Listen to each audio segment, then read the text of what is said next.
Hello students, welcome to my YouTube channel. आज हम कक्षा 10वीं गणित अध्याय 3 में प्रश्न वाली 5 को सॉल्व करने वाला है। ये हमारा लास्ट वीडियो है। तो देखते हैं हमें क्या दिया गया है। वर्ग समीकरण समझाइए जिनके मूलों के योगफल और गुणनफल निम्नलिखित हैं। जिस प्रकार से हम अध्याय 1 में शून्य ज्ञात होने पर गुणनखंड करना सीखे थे, उसी प्रकार इस अध्याय में हम मूल ज्ञात होने पर द्विघात समीकरण बनाना सीखेंगे। देखते हैं हमें क्या बोला गया है। वर्ग समीकरण बनाइए जिनके मूलों के योगफल और गुणनफल निम्नलिखित हैं। तो मूलों का योगफल बराबर -4 दिया है, मूलों का गुणनफल बराबर -12 दिए हैं। तो हम कैसे करेंगे, इन मान को किसी भी समीकरण में रखना होगा, तभी तो हमें वर्ग समीकरण प्राप्त होगा। तो देखते हैं वर्ग समीकरण का सूत्र क्या होता है। एक्स स्क्वायर माइनस मूलों का योगफल, मूलों का योगफल इंटू एक्स प्लस मूलों का गुणनफल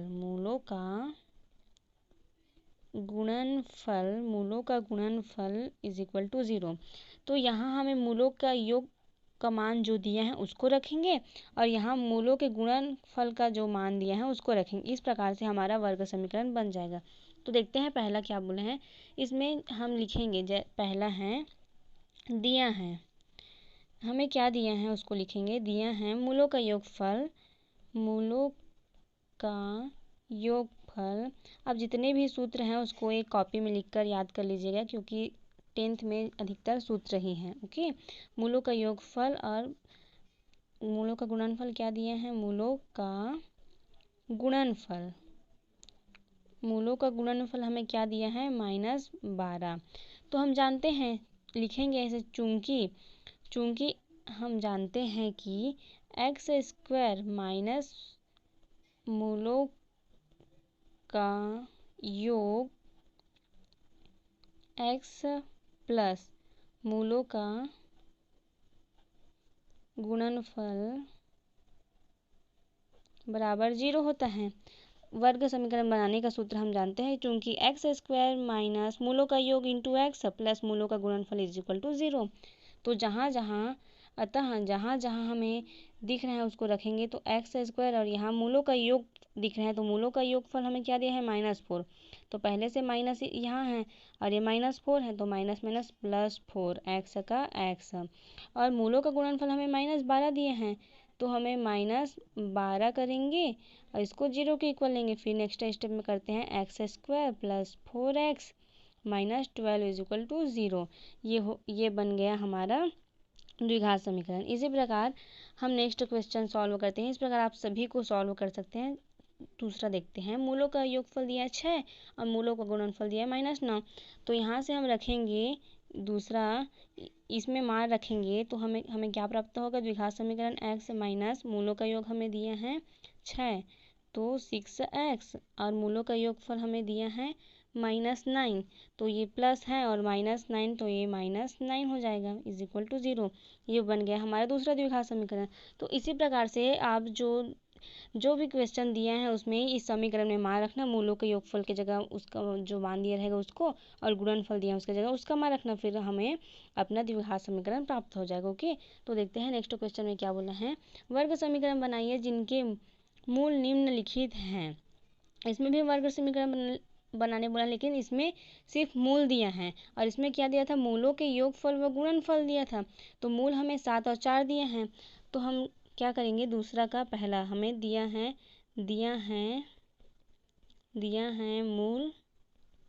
मूल क्या दिया है, 7 और 4। तब मूलों का योगफल क्या होगा, पहले तो हम मूलों का योगफल निकालेंगे। तो मूलों का योगफल में क्या करेंगे हम, मूलों का योगफल बराबर 7 धन 4 बराबर 11। और गुणनफल में क्या करेंगे, गुणनफल में जो मूल दिया रहेगा उसका गुणा कर देंगे। तो 7 गुणा 4 बराबर 28।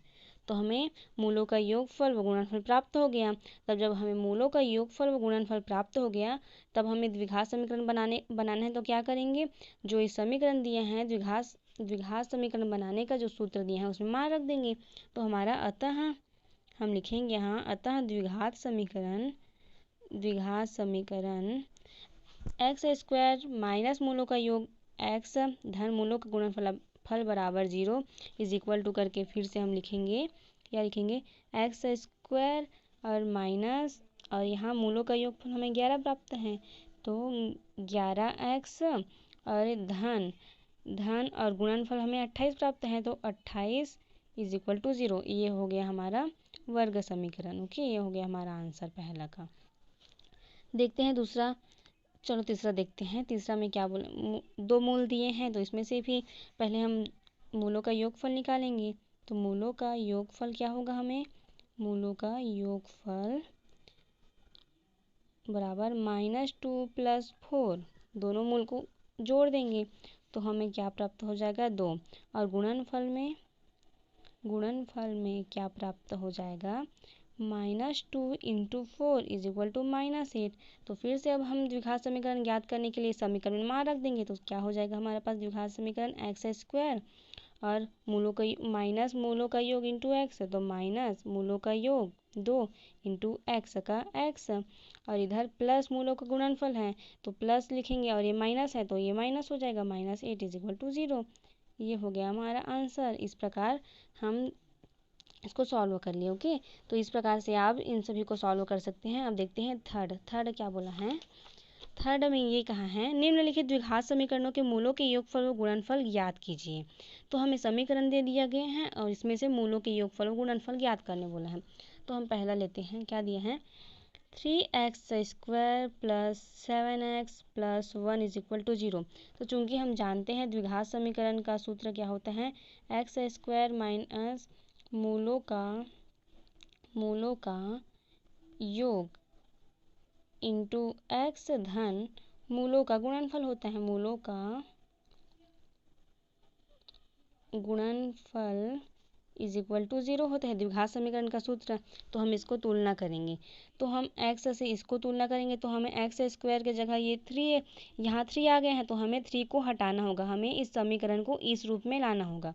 तो इस रूप में कैसे लाएंगे, यहाँ से जो 3 है उसको हटाएंगे। तो 3 को हटाने के लिए समीकरण के दोनों पक्षों में हमें 3 को भाग करेंगे। तो हम लिखेंगे समीकरण, इसको हम समीकरण 1 मान लेते हैं, माना समीकरण 1 के दोनों पक्षों में 3 का भाग करने पर 3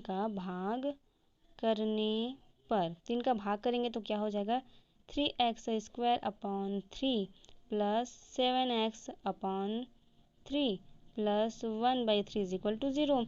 तो ये 3 से ये 3 कैंसिल, तो हमारा क्या हो जाएगा, x² + 7x/3 + 1/3 = 0। तो हम क्या करेंगे, हमें ये समीकरण इस रूप में प्राप्त हो गया ना, x² का x² और यहाँ माइनस है, तो हम कैसे तो यहाँ से लिखेंगे, अतः हमें क्या ज्ञात करना है, इसमें मूलों का योगफल। अतः मूलों का योगफल क्या होगा, मूलों का योगफल, तो मूलों का योगफल यहाँ जो मान होगा वो मूलों का योगफल होगा, किंतु यहाँ माइनस और यहाँ प्लस है, तो ये माइनस प्लस तभी हो सकता है जब ये मान ऋणात्मक हो, तब हम इसका मान क्या लिखेंगे, -7/3 हमारा ये माना जाएगा। क्योंकि आप रख कर देख लेना, -7/3 को हम यहाँ रखेंगे तो ये माइनस से ये माइनस प्लस हो जाएगा ना, तो यहाँ ऑलरेडी प्लस दिए हैं, तो हम जाएंगे कि मूलों का योगफल है -7/3। और मूलों का गुणनफल की जगह हमें क्या दिख रहे हैं, 1/3 दिख रहे हैं, x प्लस मूलों का गुणनफल तो 1/3। तो हम लिखेंगे तथा मूलों का गुणनफल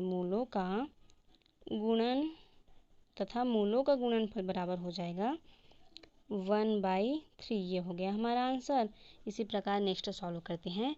नेक्स्ट दूसरा समीकरण क्या दिया है हमें, 2x² - 2x + 3 = 0। तो फिर से हम इस समीकरण को इस रूप में लाएंगे, तो इस रूप में लाने के लिए क्या करेंगे, इसमें से 2 है तो 2 को रिमूव करना पड़ेगा, क्योंकि x² है, इसके साथ कोई गुणन नहीं है। तो हम लिखेंगे समीकरण के दोनों पक्षों में 2 का भाग देने पर, समीकरण के दोनों पक्षों में 2 का भाग देने पर, तो 2 का भाग देंगे तो क्या हो जाएगा, 2x² / 2 - 2x/2 + 3/2 = 0। तो x² - x + 3/2 = 0। ओके, तो हम इसकी तुलना फिर से इससे करेंगे, तो हमें मूलों का योग इसके जगह x दिख रहे हैं, मतलब x बस दिख रहे हैं x की जगह, लेकिन कुछ नहीं दिख रहे हैं, मतलब यहाँ हम 1 मानेंगे। तो हम लिखेंगे अतः मूलों का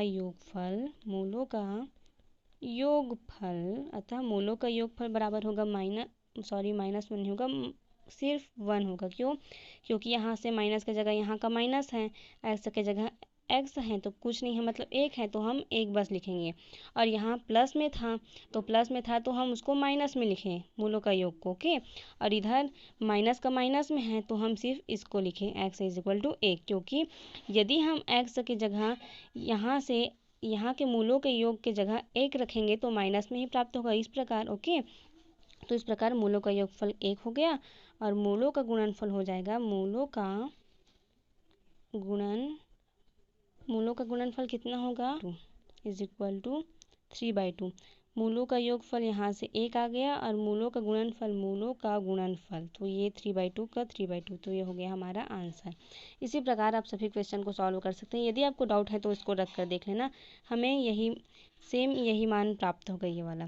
यदि हमें इन दोनों दे दिया गया, मूलों का योगफल गुणनफल दे दिया गया, तो हमें अगर वर्ग समीकरण बनाने बोले तो हम इसमें मान को रखेंगे तो क्या हो जाएगा, x² और मूलों का योग के जगह माइनस और 1 है तो 1 को रखें और x को x की जगह रखें, प्लस की जगह प्लस, और मूलों का गुणनफल दिए हैं तो मूलों का गुणनफल 3/2 है तो यहाँ 3/2 रखें इज इक्वल टू 0।